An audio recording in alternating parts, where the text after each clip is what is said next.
Hello everyone, मैं चेतन मिश्रा और आज हम शुरू करेंगे मैग्नेटिक इफेक्ट्स ऑफ करंट का सेकेंड लेक्चर।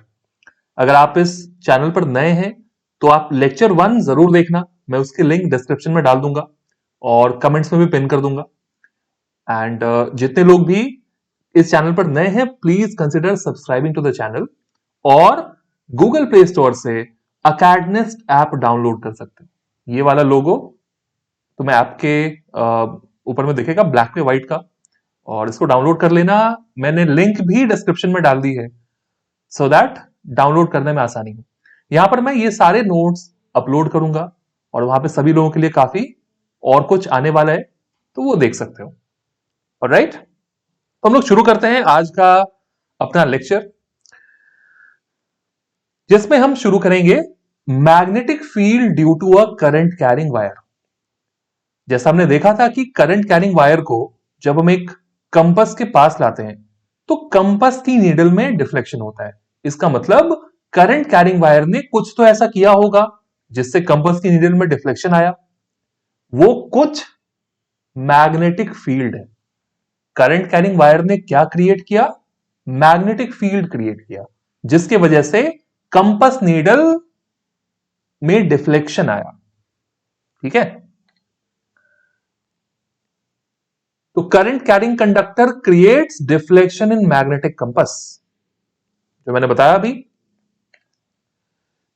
इसका मतलब मैग्नेटिक फील्ड क्रिएट होती है करंट कैरिंग वायर से। यहां देखो, जैसे इसको हम टच कराएंगे बैटरी से, इस पूरे सिस्टम में करंट फ्लो करेगा और उसके वजह से यहां पर देख सकते हो इस वाले कंपास में डिफ्लेक्शन हो रहा है। राइट, तो एक्सपेरिमेंट सभी लोग ट्राई भी करके देख सकते हो। ठीक है, या फिर कंपास अगर घर में नहीं होगा तो एक काम कर सकते हो, कोई भी मैग्नेट ले सकते हो और एक छोटी सी बैटरी और एक वायर। मैग्नेट के पास अगर वायर होगा ना, तो हो सकता है इतना फोर्स ना हो कि मैग्नेट दूर चला जाए, लेकिन अगर तुमने मैग्नेट को हाथ में पकड़ कर रखा है ना, तो थोड़ा बहुत फोर्स एक्सपीरियंस होता है। ओके, तो सबसे पहले आता है magnetic field due to a straight current carrying wire.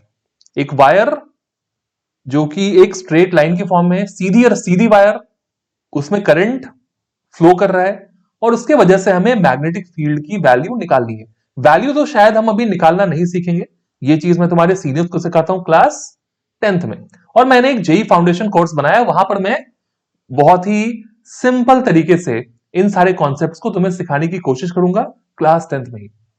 Alright, तो वो बहुत जल्दी आने वाला है, तो उसके लिए ऐप को डाउनलोड कर लेना, वहां पे उसकी डिटेल्स तुम्हें मिलेंगी। ऑलराइट, तो यहां पर आता है सबसे पहले जो बहुत ही इंपॉर्टेंट एक्सपेरिमेंट है, वो क्या है? आयरन फिलिंग वाला एक्सपेरिमेंट। आयरन फिलिंग क्या होती है? आयरन फिलिंग, आयरन की बहुत छोटी छोटी पीसेस होती है, जैसे सैंड होता है ना, रेत, उस तरीके की छोटी छोटी पीसेस आयरन की बनी होती हैं। हम उसको कहते हैं आयरन फिलिंग्स। ठीक है, और आयरन फिलिंग से क्या होता है? आयरन फिलिंग से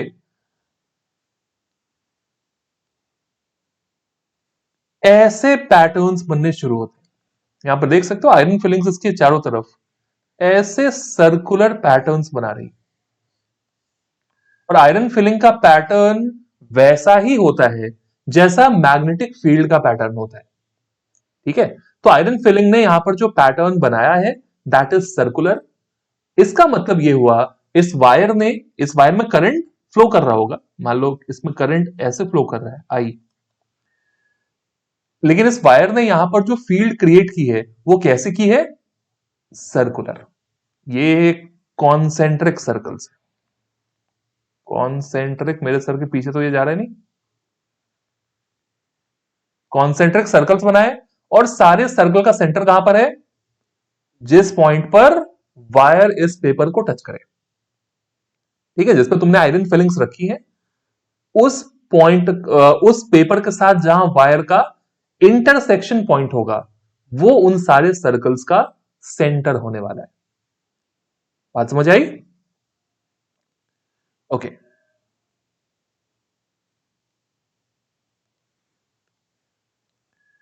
तो देख सकते हो अगर करंट यहां पर उस तरफ जा रही है तो मैग्नेटिक फील्ड जो यहां पर बनती है ना, वो कैसी बनती है?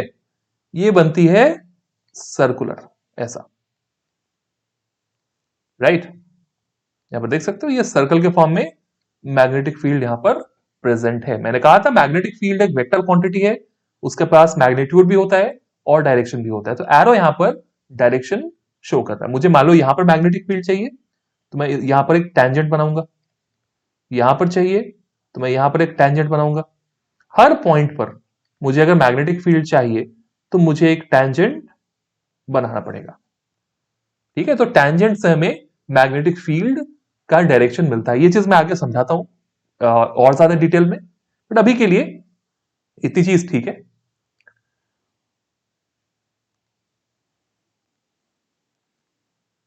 Properties of magnetic field near a current carrying wire. Current carrying wire के आसपास जो मैग्नेटिक फील्ड क्रिएट होती है, वो फील्ड की क्या क्या प्रॉपर्टीज है, इसके बारे में जानेंगे।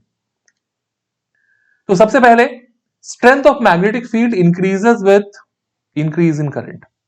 मतलब अगर हमने यहां पर करंट आई रखा, इस पॉइंट पर मैग्नेटिक फील्ड बी है, तो हमने करंट को अगर 2i कर दिया ना, तो सेम पॉइंट पर मैग्नेटिक फील्ड 2b हो जाएगी।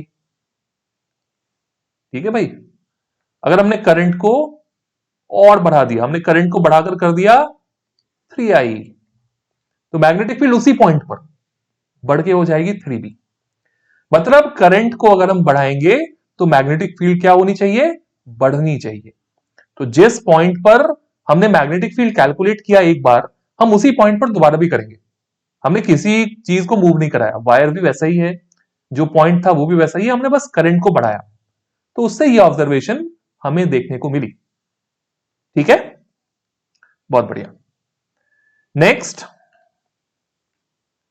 Strength of magnetic field decreases with increasing distance from the wire. इसका मतलब क्या हुआ? अगर हम एक वायर लेते हैं और इस वायर में करंट को इस बार हमने बिल्कुल छेड़छाड़ नहीं किया। हमने दो पॉइंट लिए, एक यहां पर है, दूसरा पॉइंट, एक मिनट, पहला पॉइंट ये है और जो सेकंड पॉइंट है दैट इज हियर, राइट? इसको मैं कहता हूं पॉइंट नंबर 1, इसको कहता हूं पॉइंट नंबर 2। तो पॉइंट नंबर 1 पर जो मैग्नेटिक फील्ड है ना, वो हम कहते हैं B1। पॉइंट नंबर 2 पर जो मैग्नेटिक फील्ड है, मैं उसको कहता हूं B2। तो यहां पर क्या कह रहा है कि जैसे जैसे तुम डिस्टेंस बढ़ाओगे, मैग्नेटिक फील्ड की वैल्यू घटती जाएगी।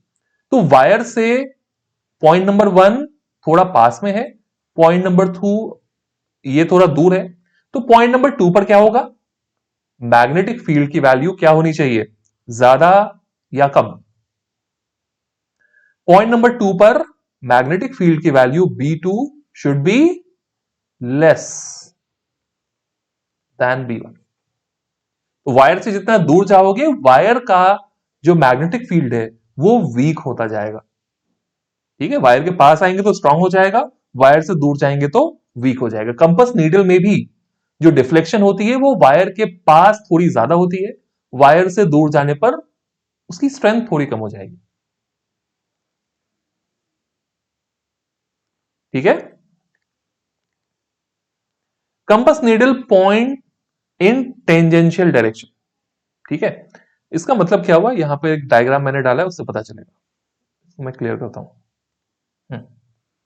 तो अगर हमने कंपास नीडल को रखा है इसके आसपास, तो हर पॉइंट पर जो कंपास की नीडल है ना, वो अपना डायरेक्शन अलग अलग पॉइंट्स पर चेंज करेगी। तो कंपास नीडल हमेशा अपने आप को ना टेंजेंट के लॉन्ग अलाइन कर देता है। मतलब क्या हुआ? अगर कहीं पर मैग्नेटिक फील्ड ऐसी है, तो अगर तुमने कंपास नीडल को यहां पर रखा, कंपास को, तो नीडल कुछ ऐसा रहेगा। अगर हमने यहां पर रखा तो नीडल ऐसा रहेगा, यहां पर रखा तो नीडल ऐसा रहेगा। ठीक है, अलग अलग ओरिएंटेशंस में नीडल का डायरेक्शन अलग अलग रहने वाला है। Make sense? ओके, ये बहुत ही इंपॉर्टेंट रूल है, क्योंकि इससे हम मैग्नेटिक फील्ड के डायरेक्शन को समझ सकते हैं।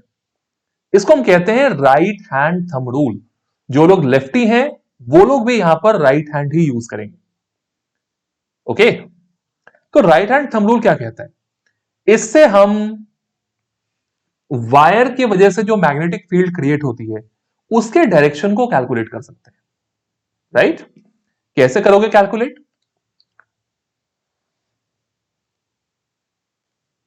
हम्म तुम्हें क्या करना है? Try to hold the wire.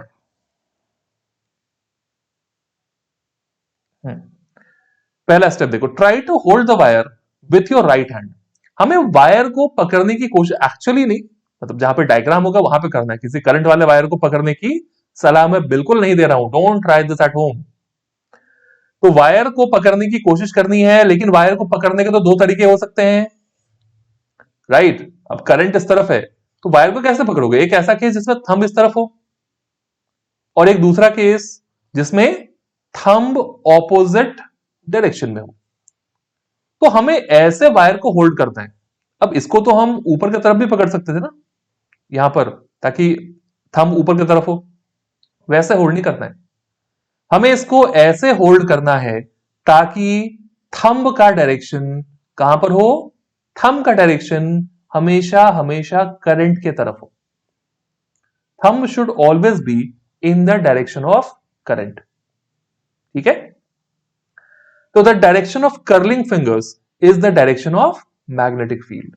जिस तरफ तुम्हारी उंगलियां घूमेंगी वही मैग्नेटिक फील्ड का डायरेक्शन होने वाला है। राइट? तो जैसे यहां पर हमने इसको होल्ड किया तो फिंगर्स ऐसे कर्ल हुए ना, पीछे से लेके आगे की तरफ ऐसे, तो मैग्नेटिक फील्ड जो है उसी सेंस में सर्कुलर होगा। ठीक है? इसको समझने में थोड़ा समय लग सकता है, that is totally okay. Right? हमें वायर को पकड़ने की कोशिश करनी है, थंब हम करंट के डायरेक्शन में होना चाहिए, बहुत ही इंपॉर्टेंट है, और राइट हैंड से होल्ड करेंगे इसको, नहीं तो डायरेक्शन हमें उल्टा मिल जाएगा। ठीक है? उसके बाद हमने वायर को होल्ड किया और जिस तरफ फिंगर्स है that is the direction of magnetic field. देखो जैसे यहां पर भी देख रहे हो फिंगर कैसे घूम रहा है, जैसे घूम रहा है।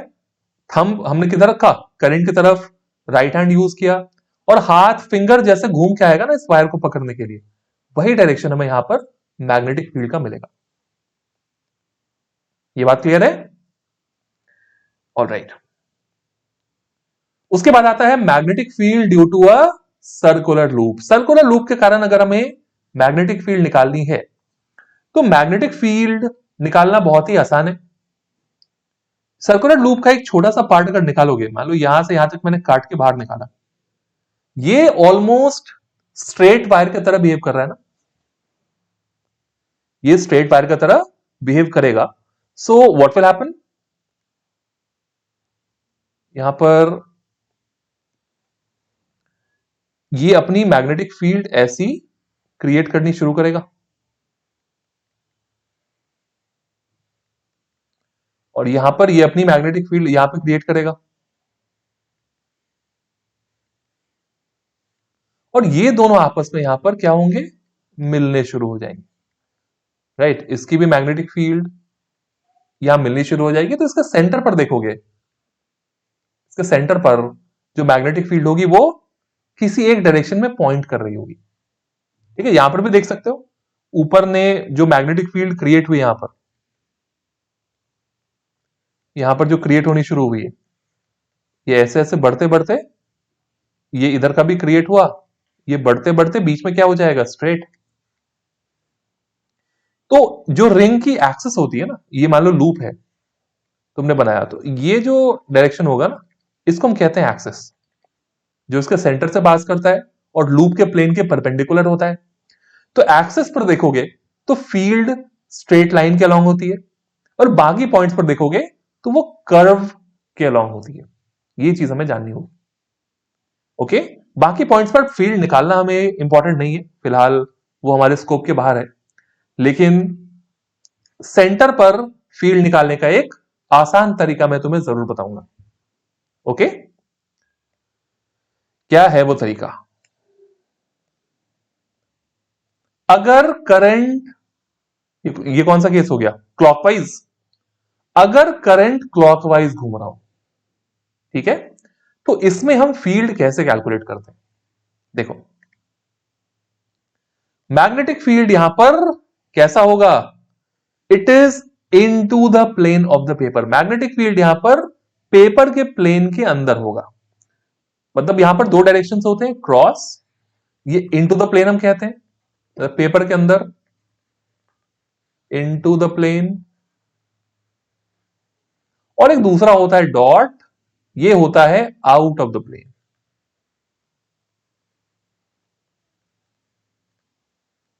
ठीक है, तो इनटू द प्लेन और आउट ऑफ द प्लेन का यहां पे फंडा है।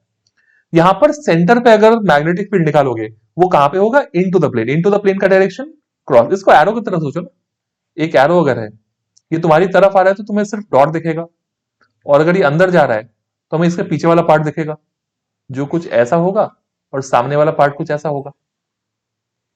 तो यहां पर अगर ये क्लॉकवाइज घूम रहा है ना, तो इसमें अगर हाथ हम घुमाएंगे, इसमें ऐसे देखो, फिंगर्स को घुमाओ, कौन से डायरेक्शन में? करंट के डायरेक्शन में। करंट यहां पर जिस तरफ घूम रहा है, राइट हैंड के फिंगर्स को वैसे घुमाओ। ठीक है, घुमाया, और थंब यहां कहां जा रहा है? Into the plane. अगर मैं ऐसे चेक करूं, ठीक है, वैसे मेरे लिए इनटू द प्लेन हुआ, मतलब ये मैं ऐसे घुमाऊंगा, तो मतलब पर्सपेक्टिव अपना होना चाहिए। तुम कंप्यूटर की स्क्रीन की तरफ देखो, और अपने राइट हैंड का नेचुरल, ऐसे नहीं कि उल्टा घुमाए, सर ऐसे घूम ही नहीं रहा है, तो ऐसे करके घुमाना पड़ेगा हमें। या तुम ऐसे घुमाएंगे या ऐसे घुमाएंगे, नॉर्मल मोशन होना चाहिए। ठीक है, यहां पर उस नॉर्मल मोशन को करके देखो, तुम्हें मिलेगा that the direction of thumb is into the plane. ठीक है, बढ़िया जी। और सेकंड वाले केस में क्या होगा? Anti clockwise current.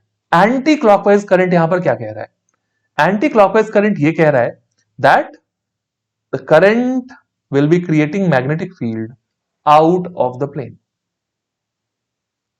ठीक है, यहां पर ये out of the plane create कर रहा है मैग्नेटिक फील्ड।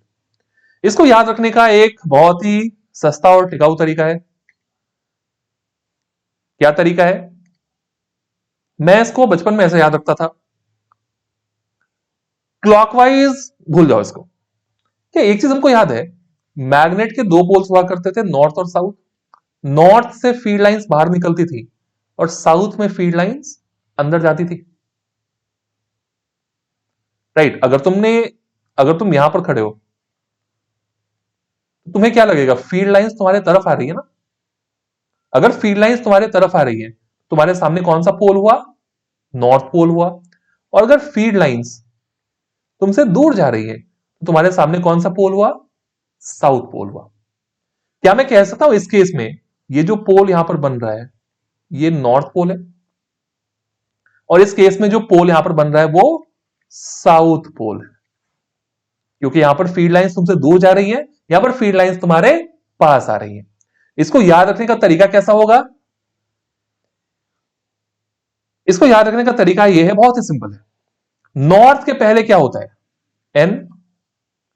एंटी क्लॉकवाइज यहां पर एन है, लेकिन एन को हम क्या पढ़ते हैं? एन पढ़ते हैं ना, एन एन। तो यहां पर भी एन है, तो एन वाले में क्या आ जाता है? नॉर्थ। दूसरे वाले में अपने आप साउथ हो जाएगा। Anticlockwise north, anticlockwise north. Current अगर क्लॉकवाइज घूमे, साउथ पोल की तरफ बिहेव करेगा, magnetic field is into the plane. और करंट अगर एंटी क्लॉकवाइज घूमे, तो नॉर्थ पोल की तरफ बिहेव करेगा, magnetic field lines would be towards you. Magnetic field तुम्हारी तरफ आ रहा होगा, पेपर से बाहर। सिंपल तरीका था, लेकिन बहुत ही इफेक्टिव है।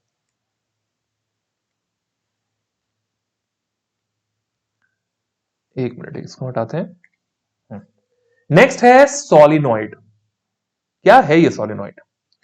सॉलिनॉइड ये वायर है जिसको हमने एक सिलेंडर पर वाइंड किया होता है। मतलब एक सिलेंडर हम ले सकते हैं ऐसा, ठीक है, और हम क्या करेंगे, इस सिलेंडर पर एक वायर को ऐसे से करके लपेट देंगे। राइट, ऐसा कुछ एक सिलेंडर टाइप का देख रहे हो, यहां पर जो वायर है वो इसके ऊपर लपेटी हुई है, ऐसा टाइप का कुछ स्प्रिंग टाइप का बना सकते हो वायर का इसके ऊपर, इसी को हम कहते हैं सॉलिनॉइड। ठीक है,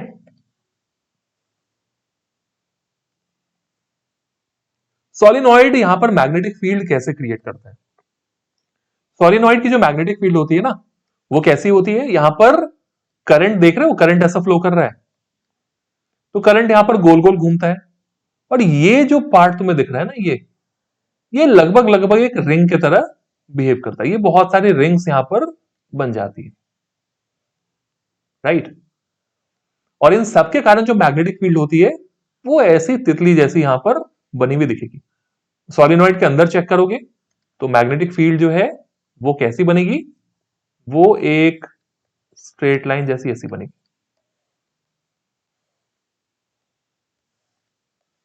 ठीक है, तो ये सीन है सॉलिनॉइड में, जो मैग्नेटिक फील्ड होगा वो सॉलिनॉइड के अंदर कैसा होता है, ये ऑलमोस्ट स्ट्रेट लाइन होती है। ठीक है, मैं ऑलमोस्ट कह रहा हूं, इसके पीछे रीजन है, ये क्लास 12th में अच्छे से पढ़ोगे, इसको कहेंगे ऑलमोस्ट स्ट्रेट लाइन।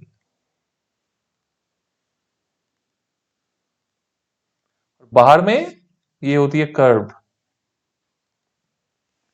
ठीक है भैया, ऑलमोस्ट स्ट्रेट लाइन और कर्व। ओके, एक एंड पे देखोगे ये एंड कैसा बिहेव कर रहा है, यहां से फील्ड लाइंस बाहर निकल रही हैं, so how is this end behaving like, this end is behaving like a north pole.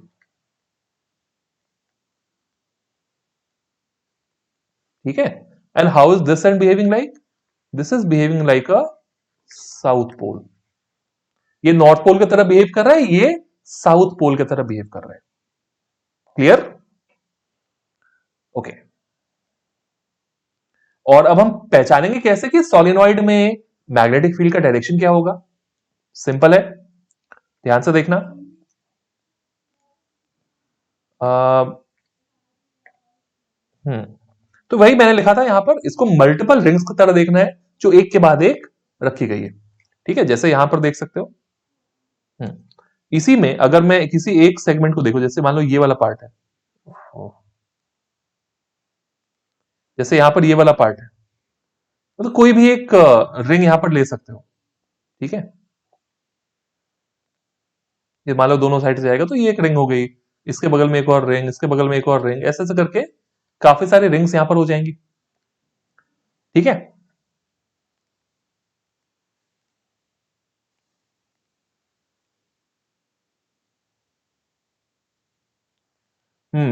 Direction कैसे पता करेंगे, वही अपना पुराना right hand rule. Right hand rule क्या कहता है हमें, देखो अगर करंट घूम रहा हो ना, तो उसे फिंगर से हम पकड़ने की कोशिश करेंगे, अपने फिंगर्स को उस तरीके से घुमा के, और थंब हमें मैग्नेटिक फील्ड का डायरेक्शन देगा। और अगर करंट स्ट्रेट हो तो हम उसे थंब के तरफ से पकड़ने की कोशिश करेंगे, और हमें जो फिंगर्स का ओरिएंटेशन है वो देगा मैग्नेटिक फील्ड। तो यहां पर हमें क्या देखने को मिल रहा है, इस सॉलिनॉइड में हमने क्या किया, हमने इसे फिर से होल्ड किया। ठीक है, हमने कैसे होल्ड किया, देखो अब यहां पर स्ट्रेट वायर तो नहीं है ना, यहां पर स्ट्रेट वायर तो नहीं है जिसमें हमने इसको ऐसे पकड़ा था कि थंब हम रखेंगे करंट की तरफ। यहां थंब कैसे रखोगे करंट की तरफ, यहां थंब तो एक लाइन के लॉन्ग होता है ना, राइट। मतलब थंब यहां पर जो होगा ये किसी लाइन की तरफ होगा, और फिंगर्स जो होंगे ये कर्व की तरफ होंगे। तो यहां करंट जो है वो कर्व पाथ में मूव कर रहा है। अगर करंट कर्व पाथ में मूव कर रहा है, दैट मींस मैग्नेटिक फील्ड यहां पर थंब के अलोंग होना चाहिए। तो हमें बस ये इंश्योर करना है that we are using the right hand, जो लेफ्टी हैं वो भी राइट हैंड ही यूज करेंगे, मैं बार बार कह रहा हूं। ठीक है, लेकिन इस राइट हैंड को क्या करना है, इसको ऐसे हम पकड़ेंगे सो दैट जो फिंगर्स हैं वो करंट के तरफ है। मतलब करंट यहां पर कैसे घूम रहा है, करंट यहां पर ऐसे करके घूम रहा था, राइट। करंट यहां पर ऐसे घूम रहा है ना, राइट। और यहां से देखे तो करंट ऐसा दिखेगा। तो इसका मतलब ये हुआ दैट हमें इसको इस तरीके से होल्ड करना है सो दैट फिंगर्स का ओरिएंटेशन करंट की तरफ हो, तो तुम्हें थंब का डायरेक्शन देगा magnetic field. Thumb will give you the direction of magnetic field. तो जिस तरफ थंब होगा, ये कौन सा पोल? नॉर्थ। नॉर्थ क्यों भैया? नॉर्थ इसलिए बिकॉज फील्ड लाइंस यहां से बाहर निकलती हुई दिखेंगी ना। और दूसरा क्या हो जाएगा? साउथ। ठीक है, तो ऐसे हम पता करते हैं कि सोलेनोइड के अंदर मैग्नेटिक फील्ड का डायरेक्शन क्या होता है। राइट, तो इस लेक्चर में इतना ही था। इसके कुछ पार्ट्स को शायद तुम्हें दोबारा देखना पड़े, और अकेडमिस्ट ऐप जरूर डाउनलोड कर लेना। कमेंट करके मुझे बताओ ये लेक्चर कैसा लगा। अगर ये लेक्चर अच्छा लगा तो मुझे कमेंट्स में बताना, तो मैं अगला लेक्चर जल्दी लाऊंगा। ओके, मुझे पार्ट्स पढ़ाने में बहुत मजा आ रहा है, तो आई एम वेरी श्योर कि तुम्हें भी इस लेक्चर को पढ़ के बहुत फायदा होगा, और हमारे अगले लेक्चर में हम इसके आगे की चीजों को डिस्कस करेंगे। और राइट, अगर चैनल को सब्सक्राइब नहीं किया है तो जरूर सब्सक्राइब कर लो। अपने फ्रेंड्स को भी इस चैनल के बारे में बताओ, और जितने ज्यादा लोग जुड़ेंगे उतनी ज्यादा मुझे मोटिवेशन मिलेगी, और मैं उतनी सारी चीजें इंटरेस्टिंग तरीके से सबके लिए लाने की कोशिश करूंगा। ओके, इस वीडियो के लिए इतना ही। That's all.